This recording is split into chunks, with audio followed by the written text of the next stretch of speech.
Hello दोस्तों, नमस्कार। आज हम बात करने वाला है तेरा कंपनी के बारे में, जो आने वाले 12 महीने में 25% तक का रिटर्न्स देने वाला है। हाँ जी दोस्तों, ये बात मैं नहीं कर रहा हूँ, जो बड़े-बड़े एनालिस्ट बोल रहा है। एनालिस्ट और रिसर्चर्स ये सब दावा कभी करेगा, जो उनका सेटअप मतलब टेक्निकल एनालिसिस और फंडामेंटल एनालिसिस को करते हुए उसमें जो रिजल्ट आता है वो हमारे सामने पेश करता है। और हाँ जी दोस्तों, आज हम बात करने वाले हैं लार्ज कैप स्टॉक के बारे में। लार्ज कैप स्टॉक को ब्लू चिप स्टॉक ही बोला जाता है, जो आने वाले 12 महीने में अच्छे से भागने वाला है। कभी भी हम देखेंगे तो स्टॉक मार्केट जितना भी फ्लक्चुएट होगा, उसी समय में small cap and mid cap stocks ही ज़्यादा फ्लक्चुएट होता है। अगर हम लार्ज कैप स्टॉक के बारे में बात करेंगे तो वो उतना ज़्यादा फ्लक्चुएट नहीं होता है। हाँ, ज़रूर होता है फ्लक्चुएट, थोड़ा बहुत रेट ऊपर नीचे हो जाता है, लेकिन जितना small cap and medium cap stocks fluctuate करता है, जो लाल निशाना दिखाता है, उतना लार्ज कैप स्टॉक्स तो नहीं दिखाता है, क्योंकि उनमें जो फंडामेंटली और टेक्निकली जितना भी उनका बेसिक्स अच्छा होना चाहिए, उतना अच्छा लार्ज कैप स्टॉक्स में हो रहता है।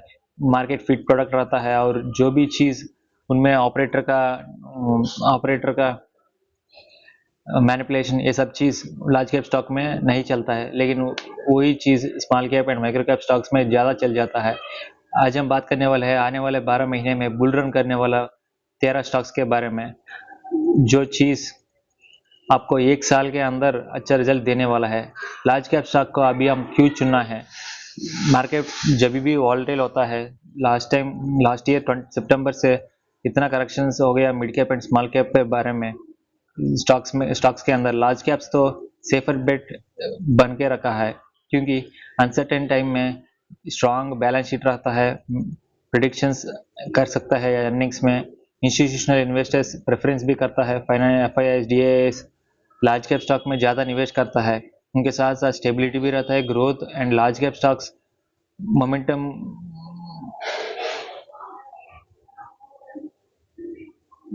जो भी बड़ा बड़ा जो भी बड़ा बड़ा इन्वेस्टर इन्वेस्ट करता है, वो कभी भी स्मॉल कैप स्टॉक में इन्वेस्ट करता है नहीं करता।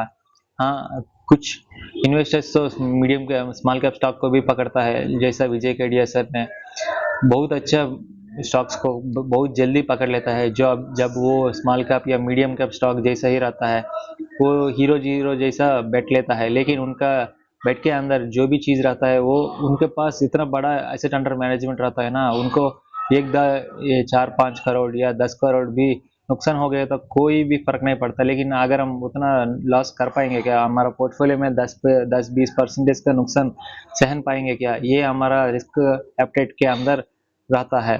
अभी हम बात करेंगे तो analyst confidence buy and strong buy ratings क्यों दे रहा है। Analyst are using fundamental screens, जैसा Economic Times stock report plus powered by definitive earning growth के साथ साथ मोमेंटम वैल्यूएशन एंड रिस्क, वो सभी चीज़ों को बेरेज करके सभी चीज़ों को नोट करके जो एक सिंगल स्कोर देता है, उसी सिंगल स्कोर में चुने गिने लार्ज कैप स्टॉक को वो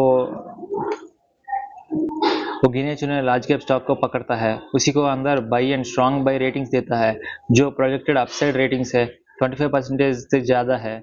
और अगर हम देखेंगे तो इसमें कोई भी स्पेकुलेटिव बेट्स भी नहीं है, और brokerage research and financial models के वजह से इन स्टॉक को चूज किया गया है। और अर्निंग्स जो भी स्टॉक को क्या है, विटामिन विटामिन है, विटामिन ग्रोथ, जो भी ग्रोथ आएगा उसी का शेयर्स का दाम बढ़ेगा, और उसी का अर्निंग पर शेयर बढ़ेगा, और उसी को भी मार्केट रिवैल्यूएशन देगा। उसी उसी को चलते हुए स्ट्रॉन्ग स्टॉक्स मेरा नाम सेंटिमेंट दे क्रैश फास्ट। जैसा कि हम अगर हम देखेंगे तो जो भी डिफेंस सेक्टर स्टॉक्स है, पहले कोरोना से लेकर 2024 तक बहुत अच्छे से भागा था।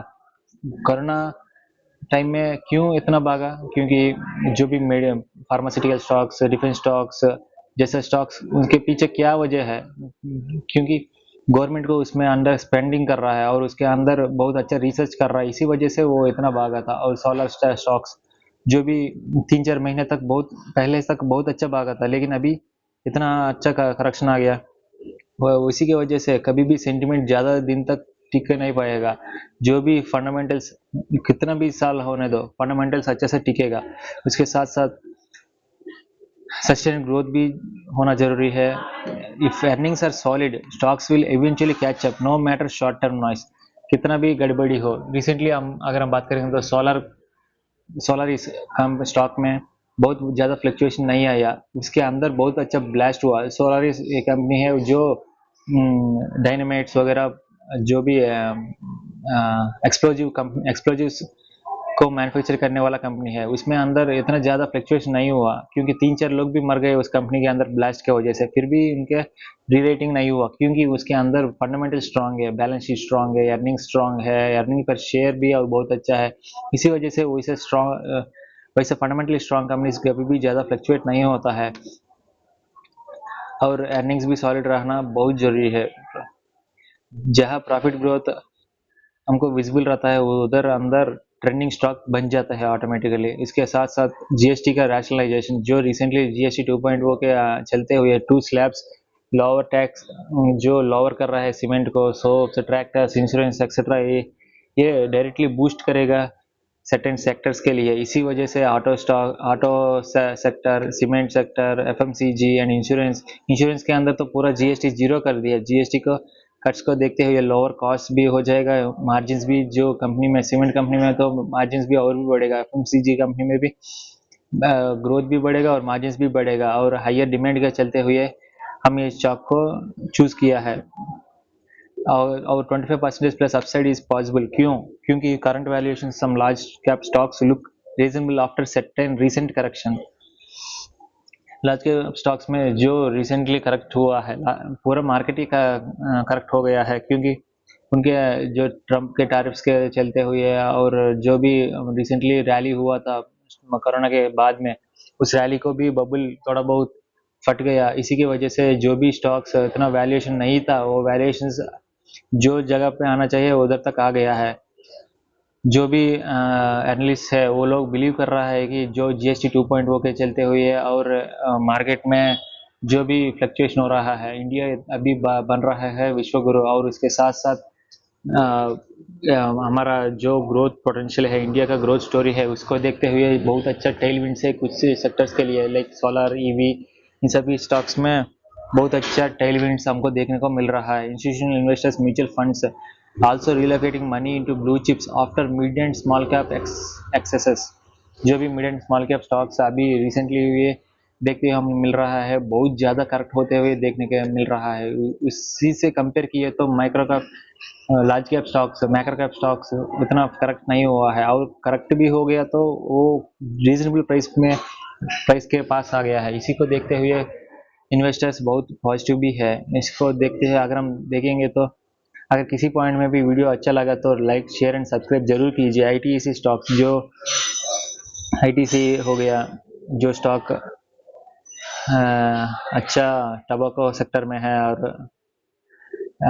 थोड़ा बहुत फूड एंड बेवरेजेस में भी है। फेडरल बैंक हो गया अच्छा, श्रीराम फाइनेंस हो गया, बीएससी रिसेंटली अपना डेट चेंज किया। जो भी एक्सपायरी डेट होता है उसी एक्सपायरी डेट को भी चेंज किया। एनएलसी इंडिया हो गया, ट्रेंट जो रिसेंटली जनजी के वजह से बहुत अच्छा पॉपुलर भी हुआ और बहुत अच्छा भागते हुए भी मिल रहा है।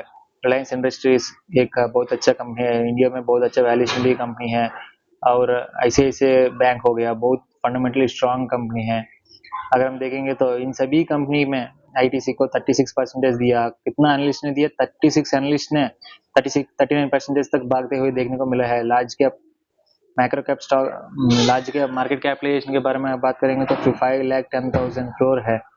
और फेडरल बैंक का कितना 39% अर्निंग ग्रोथ है, 46,000 करोड़ का मार्केट कैप है। श्रीराम फाइनेंस को देखेंगे तो 39% का भागने का पोटेंशियल है। और उसके साथ साथ बीएससी इंडिया का स्टॉक हो गया 36% का, एनसीएल इंडिया हो गया 36% का, ट्रेंट हो गया 36% का, रिलायंस 34% का, आईसीआईसीआई बैंक 33%।